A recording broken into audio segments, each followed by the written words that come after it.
우리 옆에 분들과 이렇게 한번 인사했으면 좋겠습니다. 오전에 앉았던 분이나 다른 분은 아니죠. 다른 분들이면 이 표현이 조금 이상할 수도 있을 것 같은데, 올 한 해 더 사랑합시다, 이렇게 한번 인사했으면 좋겠습니다. 올 한 해 더 사랑합시다. 올 한 해 더 사랑했으면 좋겠습니다. 많은 사람들이 기독교를 사랑의 종교라고 말을 합니다. 사실 교회만큼 사랑이라는 것을 많이 표현하는 곳도 없죠. 특히 예수님께서 우리 제자들에게, 우리 성도들에게, 하나님의 백성에게 사랑에 대해서 참으로 많이 알려주셨습니다. 그리고 이 사랑은요, 우리만 아는 것이 아니라 믿지 않는 많은 사람들도 사랑이라는 것을 알고 있습니다. 요한복음 13장에 보면 이렇게 나와 있습니다. 새 계명을 너희에게 주노니 서로 사랑하라. 내가 너희를 사랑한 것 같이 너희도 서로 사랑하라. 마태복음 5장에도 이렇게 말씀하시죠. 나는 너희에게 이르노니 너희 원수를 사랑하며 너희를 핍박하는 자를 위하여 기도하라. 이 두 가르침에서 예수님은 사랑의 대상을 구분하고 있습니다. 하나는 교회라는 성도 간의 사랑이고요, 또 다른 하나는 이웃 간의 사랑입니다. 근데 이 두 사랑은요, 본질적으로는 같습니다. 사랑에 대한 차이와 실천에 대한 조금의 차이가 있을 뿐이지 본질적인 사랑의 모습, 행동하는 것들은 다 같습니다. 그래서 오늘 이 두 사랑의 차이에 대해서 조금 생각해 보고자 합니다. 특별히 오늘 본문을 통해서 우리 성도 간에, 교회 안에서 어떻게 사랑하며 살아갈지에 대해서 한번 생각해 보고자 합니다.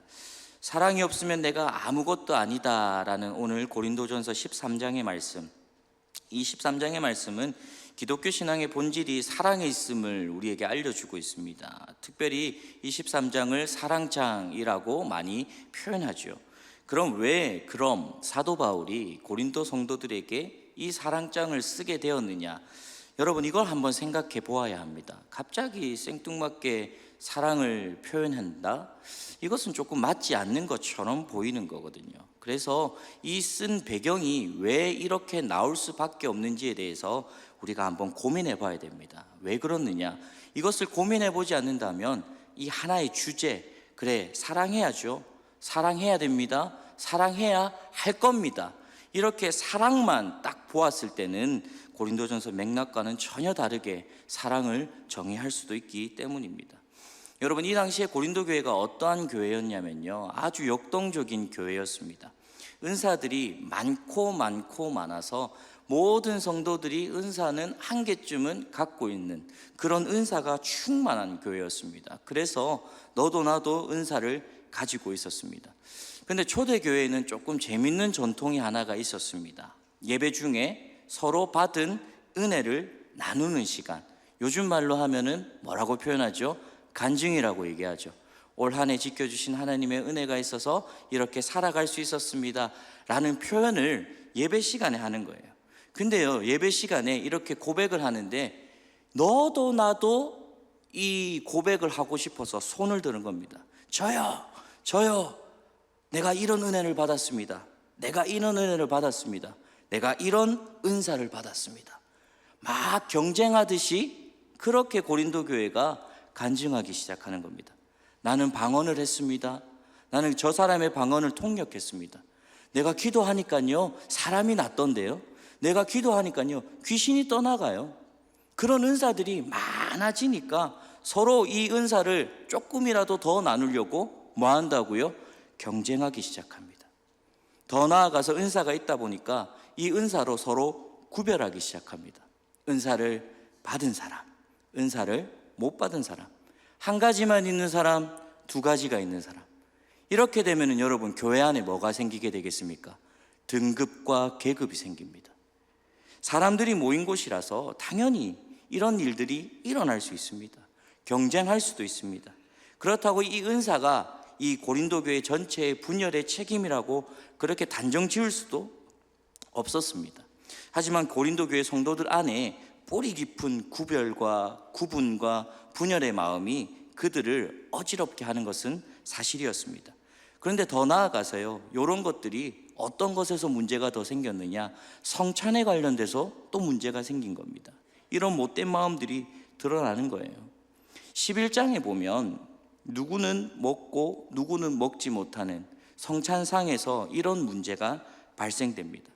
여러분, 이 시대는요 참 어려운 시기였습니다. 로마의 압제 아래서 로마인들에게 세금을 빼앗기고, 그리고 그 세금을 빼앗아가는 세리들에게도 또 재산을 빼앗기고, 자기가 열심히 일하고 열심히 노력해도요 많은 사람들이 배를 굶어야 했던 그런 시기였습니다. 그러니 먹고 사는 것이 엄청나게 힘들고 어렵죠. 반대로 그 먹고 사는 것에 어렵지 않은 사람도 분명히 존재했을 것입니다. 교회 안에도 마찬가지입니다. 부자도 있었을 것이고 가난한 사람도 있었을 것입니다. 그러면 교회에 빨리 오는 사람은 누가 빨리 올 수 있었을까요? 넉넉한 사람들은 교회에 빨리 올 수 있었을 겁니다. 그런데 넉넉하지 못한 사람은 그날 하루 열심히 일을 하고 마친 후에야 예배에 참석할 수 있는 그런 일들이 벌어지기 시작한 거죠. 성찬의 떡을 나누기 시작합니다. 같이 먹고 즐기고 누리는 시간 가운데 많은 사람들이 먹고 마셨지만은 힘들고 어려워서 겨우 예배에 참석한 사람들이 왔는데 이 성찬의 떡을 받지 못하는 거예요. 의도하지 않았지만은요 이런 일들이 벌어지게 되었습니다. 또 구분과 경계가 생겨버린 거죠. 그리고 교회 안에서 몇몇 지도자들에 따라서 파가 생기기 시작합니다. 교인들 사이에 갈리기 시작하는 거예요. 우리 교회는 바울이 세웠으니까 나는 바울 선생님 최고야, 바울 선생님 따라갈래. 나는 아볼로가 설교를 잘하니까 아볼로 선생님, 그 선생님 따라서 그렇게 갈래. 나는 게바, 베드로가 성령 사역을 열심히 잘했으니까 나는 게바 따라갈래. 야, 이 세 명 다 필요 없어. 그 중에 최고는 누구라고요? 예수님이야. 난 예수님 따라갈래. 여러분, 예수님은요 파를 만든 적도 없는데 교회 안에서 자기들끼리 누구는 바울파, 누구는 아볼로파, 누구는 게바파, 예수님파, 자기들끼리 당을 만들어서 마음과 뜻과 정성과 생명을 다하여 싸웁니다. 대단하신 분들이죠. 이러한 상황에 빠진 교회, 그런 교회를 바라보면서 바울은 고린도전서를 쓰기 시작하는 겁니다. 너희가 이렇게 살면 안 되지 않느냐. 내가 생명을 다하여 너희에게 복음을 전했는데 왜 너희는 다른 것도 아니고 복음이 아니 왜 너희들의 모습, 그것 때문에 이렇게 분열되고 힘겨워하고 어려워하고 있느냐. 하나님께서 너희에게 놀라운 은혜를 많이 주셨는데, 많은 은사도 주시고 많은 능력도 주시고 많은 체험할 수 있는 기적도 주셨는데 왜 너희는 지금 이 모양 이 꼬라지로 살아가고 있느냐. 그래서 바울은 고린도전서 13장을 쓰면서 서로 사랑하기를 원하여 쓰기 시작했습니다. 그러면 바울이 우리에게 어떤 사랑을 정의하고 싶었을까요? 우리 오늘 읽지는 않았지만 13장 1절입니다. 1절을 한번 읽어볼까요? 같이 읽겠습니다. 내가 사람의 방언과 천사의 말을 할지라도 사랑이 없으면 소리나는 구리와 울리는 꽹과리가 되고. 사람의 방언과 천사의 말을 한다는 것은 여러분 얼마나 큰 영적인 권위입니까? 이 말로 천사의 말을 한다. 여러분, 아까 처음 우리가 예배 시작할 때 서로 사랑하기를 원합니다 이렇게 축복했잖아요. 근데 이 말이 내가 축복을 했는데 천사의 말처럼 들린다. 여러분, 이거보다 큰 축복이 어디 있겠습니까? 근데요, 이 안에 뭐가 없으면요, 사랑이 없으면 소리나는 구리와 울리는 꽹과리가 된다라고 말을 합니다. 여러분, 이 둘에는 공통점이 하나가 있습니다. 소리가 일정하게 난다는 겁니다. 근데 여러분, 일정하게 반복되는 소리를 뭐라고 정의하는지 아십니까? 소음입니다. 소음. 일정하게 공통 반복되는 소리는요, 소음이에요. 여러분, 이제 오늘 다 이제 예배를 마치고 저녁도 드시고 잠자리에 누웠는데 이 소리가 계속 난다고 생각해 보십시오. 뚜 주무실 수 있겠어요? 저는 못 잡니다.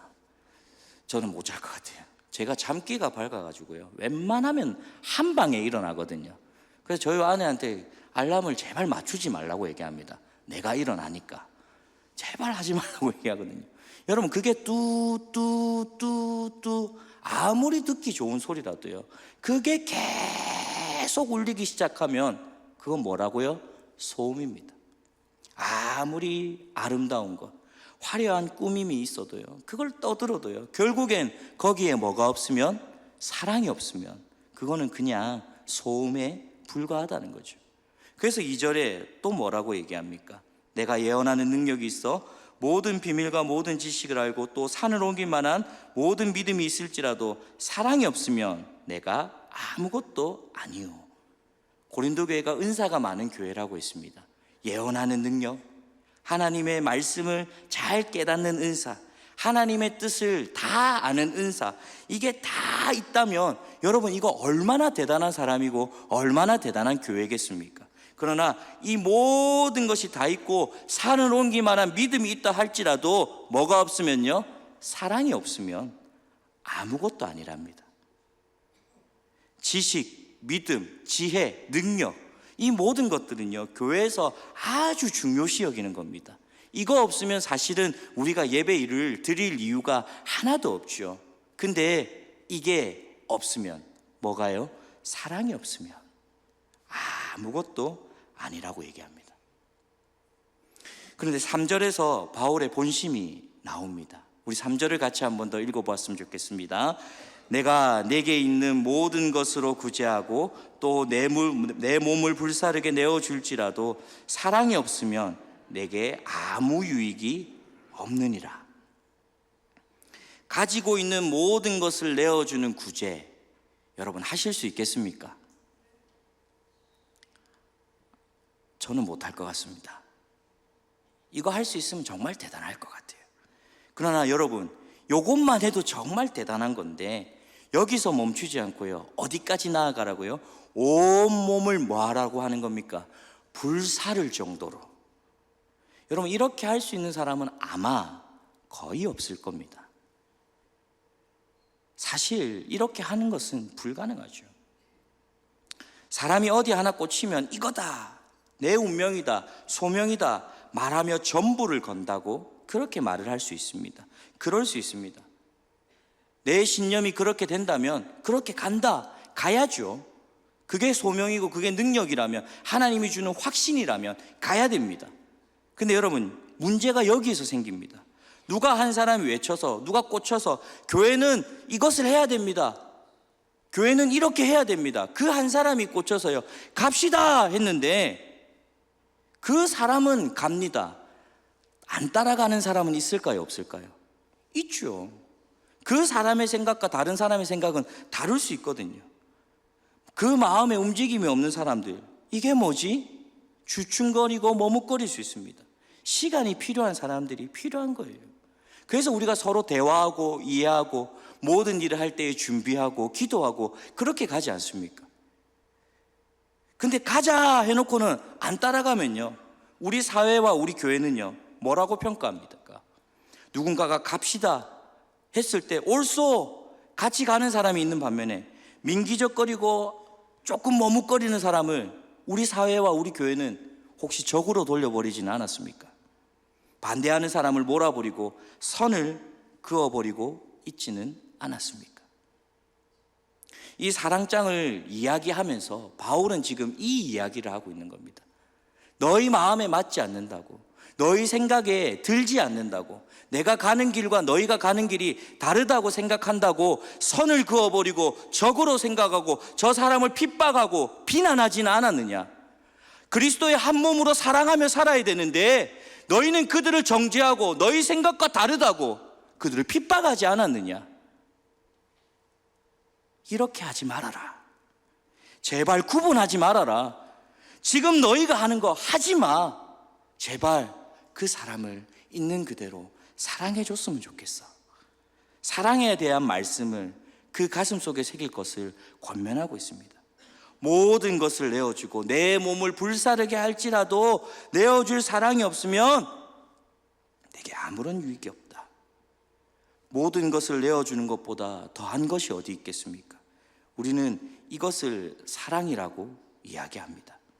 그리고 바울은 더 나아가서 사랑을 어떻게 정의하고 있습니까? 오늘 본문의 4절부터 7절까지 이렇게 이야기합니다. 사랑을 오래 참고, 사랑은 온유하며 시기하지 아니하며, 사랑은 자랑하지 아니하며 교만하지 아니하며 무례히 행하지 아니하며 자기의 유익을 구하지 아니하며 성내지 아니하며 악한 것을 생각하지 아니하며 불의를 기뻐하지 아니하며 진리와 함께 기뻐하고 모든 것을 참으며 모든 것을 믿으며 모든 것을 바라며 모든 것을 견디느니라. 아멘. 바울이 정의한 사랑은요, 수동적이고 소극적인 사랑이었습니다. 공동체 안에 많은 사람들, 많은 생각들, 다양한 모습이 존재하는 그 공동체 안에서 바로 듣고 행동하는 사람이 있는 반면에 하지 않는 사람들도 있다. 그러니 선을 긋고 반대하고 동의하느냐 편 가르지 말고 견디고 참고 기다려라. 이게 사랑이야. 그렇게 말을 합니다. 여러분, 근데 우리가 살면서 이런 사랑의 훈련들을 알게 모르게 많이 받고 계신 거 알고 계십니까? 여러분, 이런 사랑의 훈련들을 어디서 가장 많이 받고 계십니까? 다들 피곤하신가 봐요. 아까 찬양하는데 막 축복하라는데 전부 다 이런 막 표정들, 명절 때문에 많이 우리 자매님들은, 우리 권사님들, 집사님들은 음식 하시느라 많이 힘드셨죠, 그죠? 반응이 더 없습니다. 큰일 났습니다. 빨리 마치라는 뜻인 것 같습니다. 부지런히 해보겠습니다. 어디서 많이 받을까요? 예, 감사합니다. 자녀 양육할 때 제일 많이 이 사랑의 훈련을 받습니다. 왜 그럴까요? 자녀들은요, 그냥 자기가 살아온 그 세월, 그 눈높이로 사람을 바라봅니다. 세상을 바라봅니다. 그리고 그게 다인 줄 압니다. 고작 한 10년 살아놓고, 고작 한 20년 살아놓고는 이게 다야, 이게 전부야, 욜로 즐깁시다. 그러면 인생의 선배, 부모님들 입장에서 그런 자녀들을 볼 때 마음이 어떻습니까? 복장이 터지죠. 저거 지 박았으면 좋겠는데 지 박기에는 내 손이 아플 것 같고, 하나님 저거를 어떻게 좀 해주십시오. 기도하는데 안 들어주시는 것 같고, 하나님 내 기도 안 들어주십니까? 제발 좀 저거 정신 차리게 해주십시오. 더 엇나가는 것 같고. 기다림의 연속이지 않습니까? 그럴 때 우리는 어떻게 해야 될까요? 그래도 기다려주고, 그래도 속아주고, 그래도 참아줘야 되지 않겠습니까? 근데 이게 참 안 됩니다. 참아야 하는데 욱하는 이 성격이 어디 가지 않습니다. 제 얘기입니다. 그래서 훈련을 받아야 됩니다. 소위 금쪽 같은 내 새끼 그 프로그램 제가 나가야 될 것 같습니다. 이게 잘 안 되더라고요. 우스갯소리로 부부 사이에 절대 운전 가르쳐주면 안 된다고 얘기하죠. 맞습니다. 절대 가르쳐주면 안 됩니다. 가르쳐주다가 결혼 못할 뻔했습니다. 그게 제 얘기거든요. 답답한 마음에 다툼이 일어날 수 있습니다. 사랑이라고 말은 하지만요, 이 사랑이 쉽지가 않습니다. 기다려주고 참아주고 속아줘야 되는데 내가 손해볼 것 같고, 내가 힘들어지고, 내가 어려워지니까 이게 잘 안 되는 겁니다. 이와 마찬가지로 자녀를 정말 잘 가르쳐주는 부모가 있다면, 그렇게 기다려주고 참아줄 수 있는 부모님들이 있다면 정말 존경받는 예수님처럼 존경받지 않겠습니까? 근데 이게 정말 어렵고 힘든 일입니다. 근데 지금 바울이요, 고린도 교회 성도들에게 원하는 사랑의 수준이 이겁니다. 적극적으로 불같은 사랑도 필요하지만 훨씬 더 어려운 사랑은 견뎌주고 인내하고 기다려주고 참아주는 사랑. 그렇게 해야 돼. 너희가 지금 힘겹고 어려운 이유가 그거지 않니? 패를 가르고 당을 짓고 맨날 싸우고 그 밥 먹는 거 하나 때문에 그렇게 분열되고 어려워하는 거, 자랑하고 싶어서 난리를 지기는 너희들, 그것 때문에 그 교회가 깨지고 힘들어지는 거 아니냐? 내가 너희를 어떻게 키웠는데, 내가 어떻게 복음을 전했는데, 내가 어떻게 말씀을 전했는데 너희는 왜 이것 때문에 이 교회를 깨버리려고 하느냐? 기다려야지, 사랑해야지, 참아줘야지. 근데 그거 못하는 거 잘 알아. 쉽지 않아. 그러니까 내가 한 모범을 보여줄게. 여러분, 우리는 이 모범을, 할 수 없는 그 사랑의 모범을 우리는 가지고 살아야 합니다. 이 모범이 누구입니까? 바로 예수 그리스도입니다. 예수님께서 우리에게 이러한 사랑을 보여주셨습니다. 자신의 모든 것을, 전부를 내어준 사랑입니다. 아버지께서 그 사랑을 주시기 위하여서 자신의 하나뿐인 아들을 이 땅에 보내주셨습니다. 기다려주시고 참아주셨지요. 그래서 히브리서 12장 3절에 이렇게 고백합니다.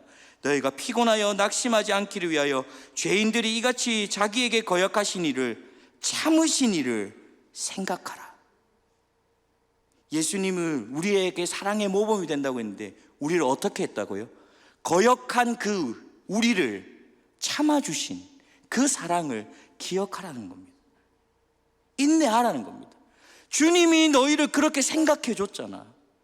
너희를 위해서 십자가를 지신 그 주님께서 너희를 그렇게 참아주셨잖아. 근데 너희는 그것도 못 참냐?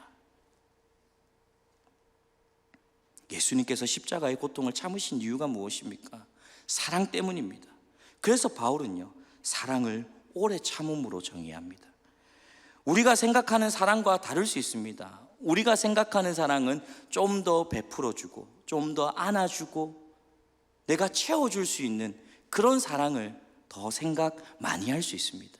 그런데 바울이 오늘 우리에게 알려주고자 하는 고린도전서 13장을 통해서 우리에게 알려주고 싶은 사랑은요, 오래 참아라는 겁니다. 누구처럼? 예수님처럼. 이 모든 것이 우리를 향한 하나님의 사랑을 가지는 분명한 특징입니다. 죄인들을 향하여 참으신 그 사랑, 아버지 하나님의 그 사랑, 예수 그리스도의 그 사랑, 우리는 이 공동체에서, 우리 공동체에서, 사직동교회에서 사랑을 말하려면요, 그 기초는 뭘로 삼아야 되겠습니까? 오래 참아야 합니다. 더 많은 사랑의 표현이 있다 할지라도요, 그 시작은 바로 참음, 인내에서 시작됩니다. 다른 사람의 처지가 되어보는 것, 그 사람의 입장도 되어보는 것이 필요합니다. 히브리서 4장에 또 뭐라고 얘기했을까요? 우리에게 있는 대제사장은 우리의 연약함을 동정하지 못하실 이가 아니요 모든 일에 우리와 똑같이 시험을 받으시니로되 죄는 없으시니라. 우리 주님께서 죄 없는 우리를 위해서 그렇게 참아주신 거 아니겠습니까? 사람의 몸을 입고 이 땅 가운데 오시고 육신을 입고 그 연약함을 다 겪어주셨습니다. 안 아프신 게 아니라 우리가 아파하던 거를 똑같이 다 아프신 분이 우리 주님이셨습니다. 사람이 무엇을 어려워하고 무엇 때문에 힘들어하고 무엇 때문에 아파하는지를 다 겪으시고 경험하신 그분이 우리를 불쌍히 여겨주신답니다. 그리고 우리를 기다려주시겠다고 합니다. 그 모든 것들을 아시는 주님께서 다 닦아주시겠다고 합니다. 싸매주시겠다고 합니다. 위로해주시겠다고 합니다. 여러분, 이게 긍휼입니다. 이게 사랑입니다. 높은 곳에서 바라보는 것이 아니라 우리에게 직접 찾아와 낮은 곳에서 우리에게 모든 연약함들을 공감하여 주시고 인정해 주십니다. 우리 주님의 사랑이 그렇습니다. 여기에 바로 공동체 사랑, 우리 교회의 사랑, 형제 사랑의 기초가 다 담겨 있습니다. 예수님이 우리를 사랑한 것처럼 우리도 또 다른 사람을 그렇게 사랑할 수 있어야 합니다. 여러분, 공감해 주십시오. 우리 교회에 많은 세대들이 있습니다. 저도 아직 나이가 그렇게 많은 건 아니지만요, 제가 저희 초등부 이제 4, 5, 6학년 있거든요. 얘네들 이제 이해를 못 하겠습니다. 사실은 저희 집에도 5학년이지만 이해 못 하겠습니다. 이상합니다. 갑자기 엉덩이를 흔들면서 춤추기 시작합니다. 그러고는 제가 쳐다보니까 뭐 이러면서 갑니다. 그거 보면서 저거를 어떻게 해야 되나, 기도해도 안 됩니다. 막 흔들다가 갑자기 제가 쳐다보면 뭐 이라고 또 갑니다. 이해를 못 하겠어요. 우리 어른 세대들, 우리 자녀들 보면 이해가 되십니까? 안 되죠. 반대로 우리 아이들도 어른 세대 보면 이해될까요? 이해 안 될까요? 이해 안 됩니다. 여러분, 이해하려고 하지 마십시오. 이해하려고 하면 어떻게 될까요? 다칩니다. 이해하지 말고 뭐 하라고 했습니까? 사랑하십시오. 기다려 주십시오. 인내해 주십시오. 언젠가는 그들이 우리 교회의 기둥 같은 일꾼으로 자라가게 될 것입니다. 우리는 그 일을 위해서 지금 걸어가고 있는 겁니다. 그 일을 위해서 우리는 지금 교육하고 있는 겁니다. 새로운 새해를 준비하며 새로운 명절을 우리가 보내고 있습니다. 그 은혜 가운데 이 사랑을 꼭 생각했으면 좋겠습니다. 내가 다른 사람들과 비해서 잘날 것이 뭐가 있겠습니까?